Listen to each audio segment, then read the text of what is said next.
दोस्तों, ये साल था 1680 जब औरंगजेब को पता चला कि छत्रपति शिवाजी महाराज का देहांत हो चुका है। तो वो दक्षिण को जीतने की उद्देश्य को लेकर आगरा से उठकर अपनी राजधानी को औरंगाबाद स्थानांतरित कर लिया। यहाँ से औरंगजेब को एक दिन निजामशाही और 2 दिन आदिलशाही को ख़त्म करने में लगे, जो इतने दिन छत्रपति शिवाजी महाराज की छत्रछाया में अपना राज्य चला रहे थे। लेकिन यहाँ औरंगजेब का सामना होना था एक 23 साल के नए छत्रपति संभाजी से। इस समय औरंगजेब दुनिया का सबसे ताकतवर राजा था। वो न सिर्फ विश्व के सबसे बड़े भूभाग पर राज कर रहा था, बल्कि उसके पास विश्व की सबसे बड़ी सेना, जो लगभग 5 लाख की थी, अपनी पूरी की पूरी सेना लेकर वो मराठा साम्राज्य को ध्वस्त करने के लिए अपनी राजधानी को औरंगाबाद स्थानांतरित कर चुका था।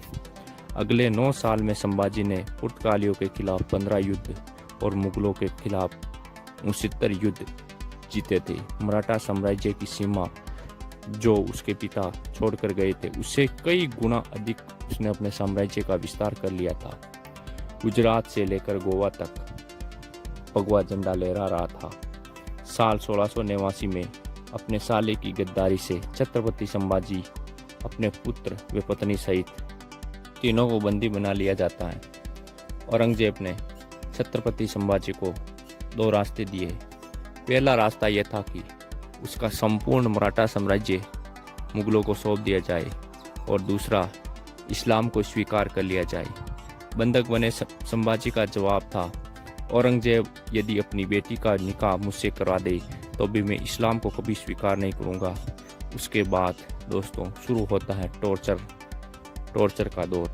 लगभग 40 दिनों तक संभाजी महाराज को विभिन्न प्रकार के टॉर्चर दिए गए थे, जिसमें सबसे पहले गर्म सरियों से उनकी आंखें फोड़ ली गई, दूसरे दिन उनके नाखून निकाल लिए गए, तीसरे दिन उनकी अंगुलियां काट ली गई और अंत में उसके शरीर की पूरी खाल को उतार लिया जाता है और उनकी गर्दन को धारदार हथियार से काट दिया जाता है।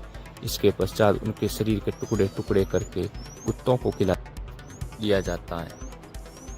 जब संभाजी महाराज की मृत्यु हो गई, उसके बाद औरंगजेब ने कहा, यदि मेरे 4 पुत्रों में से एक पुत्र भी संभाजी की तरह होता तो सारा हिंदुस्तान आज मेरे कदमों में होता।